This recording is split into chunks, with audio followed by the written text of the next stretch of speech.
안녕하세요. 한의사 김영찬입니다. 환자를 치료하면서 병의 치유와 예방, 그리고 재발 방지에는 효과적인 치료와 함께 일상생활이 가장 중요하다는 것을 매번 느낍니다. 그런데 암이나 치매처럼 병이 중할수록 많은 환자들은 특별한 치료법에 매달리는 경우가 많습니다. 진단을 받는 순간 그 충격이 너무나 커서 다른 것을 떠올릴 여유가 없는 것이죠. 급한 불은 물론 꺼야 합니다. 하지만 운 좋게 특정한 치료법으로 암이 관해되고 증상이 개선돼도 우리는 재발이라는 불안을 안고 살아가야 합니다. 적극적인 치료의 시간이 끝나면 결국 오늘을 어떻게 살 것인가의 문제로 돌아옵니다. 일상에서 가장 중요한 것은 바로 먹는 것, 숨 쉬는 것, 움직이는 것, 그리고 생각하고 잠을 자는 것입니다.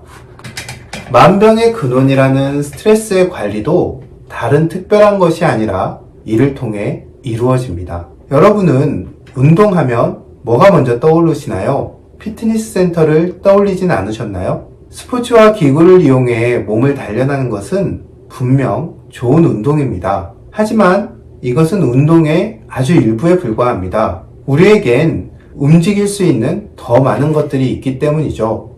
그럼 우리가 움직일 수 있는 것은 무엇이 있을까요? 가장 많은 분들이 하는 걷기 운동을 예로 들어보겠습니다. 걷고 있는 자신의 모습을 한번 떠올려 보세요. 어떤 움직임이 보이시나요? 먼저 움직이고 있는 팔, 다리가 보일 겁니다. 몸의 운동이죠. 몸이 움직이기 때문에 또 몸을 움직일 수 있기 때문에 사람도 동물이라고 부릅니다. 몸을 잘 움직이는 것은 건강하다는 신호이기도 하고 동물은 신체 활동이 활발할 때 건강할 수 있습니다. 그 다음에는 뭐가 보이시나요? 맞습니다. 숨을 쉬고 있습니다.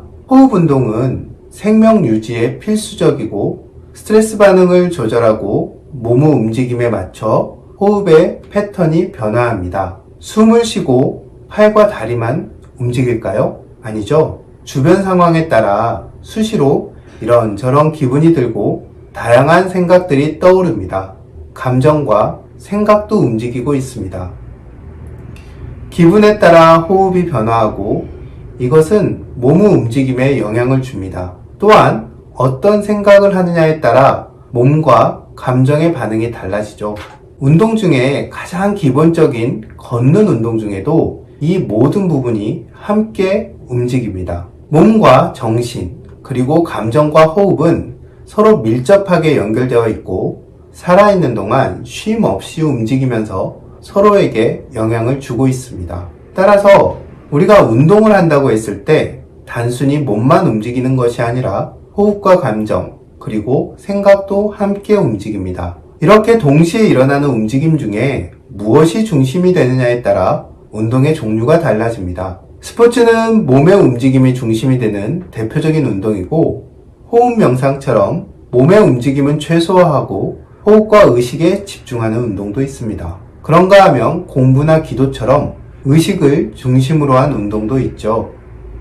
하지만 이 모든 운동은 어떤 부분이 좀 더 비중이 큰가 하는 점이 다를 뿐 모든 부분이 동시에 움직인다는 점은 똑같습니다. 전날 연인으로부터 이별 통보를 받고 멘탈이 무너진 운동선수가 다음날 시합을 망치거나 감기 몸살로 공부를 못해 시험을 망치는 것은 이런 관계를 보여주는 흔한 예입니다. 따라서 좋은 건강을 유지하거나 회복하기 위해서 운동을 해야겠다고 마음먹었다면 나에게 필요한 운동이 무엇인가를 먼저 찾아야 합니다. 무턱대고 회원권을 끊거나 남들이 좋다고 하는 운동을 시작해서는 안 됩니다.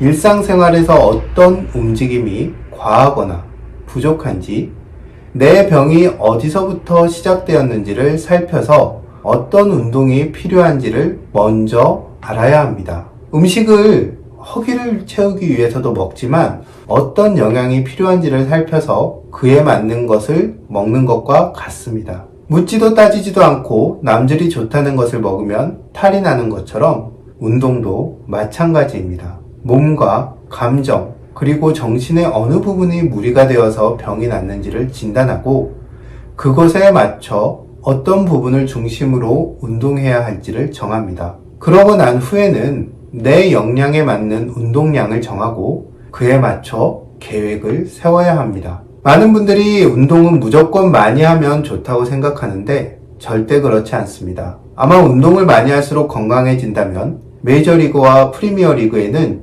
60, 70대 선수들이 가득할 겁니다. 좋은 음식도 과하거나 몰아먹으면 탈이 나는 것처럼 나에게 필요한 운동이라 해도 내 역량에 맞는 양을 할 때 좋은 결과를 가져올 수 있습니다. 정리하면 운동은 단순히 몸을 움직이는 것뿐만 아니라 호흡과 감정, 그리고 정신의 움직임을 모두 포함하는 개념입니다. 병의 치유와 좋은 건강을 위해 운동을 하기로 마음먹었다면 내 상태를 진단하는 것이 우선입니다.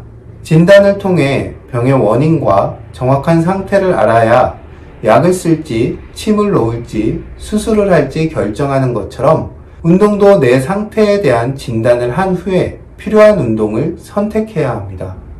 마지막으로 운동을 많이 하면 모든 문제가 해결될 거란 생각을 버려야 합니다. 사는 일이 외주를 타듯 아슬아슬하듯 운동 또한 선을 지켜가며 균형을 잃지 않고 조금씩 나가야 합니다. 특히 몸의 상태가 좋지 않을 때는 더욱 세심하게 해야 합니다. 운동은 꼭 필요하지만 운동 만능주의나 운동에 관한 환상은 버려야 합니다. 경청해 주셔서 감사합니다.